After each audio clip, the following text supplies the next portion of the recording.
So, just a quick one. There's an idea in sales and business in general that there is no strategic advantage to being one of the cheapest. Now, how does this apply to decorating? Well, a lot of decorators and a lot of business in general, when they try and work out their pricing strategy, they will look for like a ballpark figure of what everybody else offering a similar service or product is charging, and they will go in at that sort of price. Now, the problem with decorating and when you have a pricing strategy like that is you are opening yourself up to customers who are very price sensitive, and there is no advantage to being the second cheapest when you're talking to customers like that. Even if you can do a much better job, if you're £110 a day and they get a quote for £90 a day, because they're the sort of customer who is price sensitive and price driven, they're going to go for £90 a day 9 times out of 10. So if you're cheap but not the cheapest, then you are losing a lot of work to whoever is the cheapest. So what do we do if there's no advantage to being the second cheapest? Well, the solution in the majority of cases, and what I think is the case for decorators, is to start pitching yourself as the most expensive or just expensive.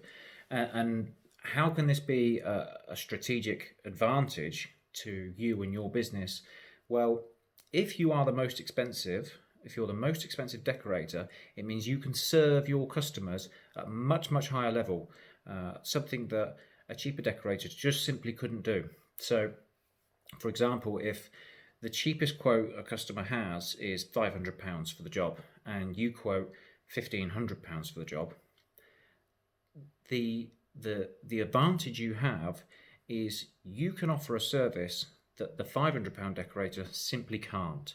You can spend longer on the job, you can use higher quality materials, you will have more money to invest in better quality equipment. So you can serve your customer in a far greater way. You can offer them much more value. If the cheapest quote was 500 quid and you were quoting 550, you don't have any sort of advantage. Essentially, you're offering the same sort of service. You're charging £50 more. You can't possibly use much better quality materials or anything like that. You're just simply offering a similar service at slightly more. So you're better off being far more expensive and building your proposition around the fact that you are expensive, and because of that you can offer a whole lot more. Now, are you going to get every deal? No chance.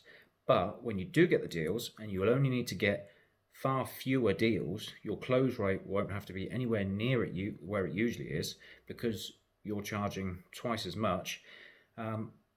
You're going to be a more profitable business, and you are going to be working for customers who very clearly value the quality and the service that you offer rather than just the price. Price-driven customers are not nice to work for because they don't value anything that you do except for how cheaply you're going to do it. So if you want to work for customers that appreciate your skill and your ability to deliver a first-class finish, maybe you need to start, marketing yourself as, I'm the most expensive decorator in this area, but I'm the best. Let me know what you think, guys.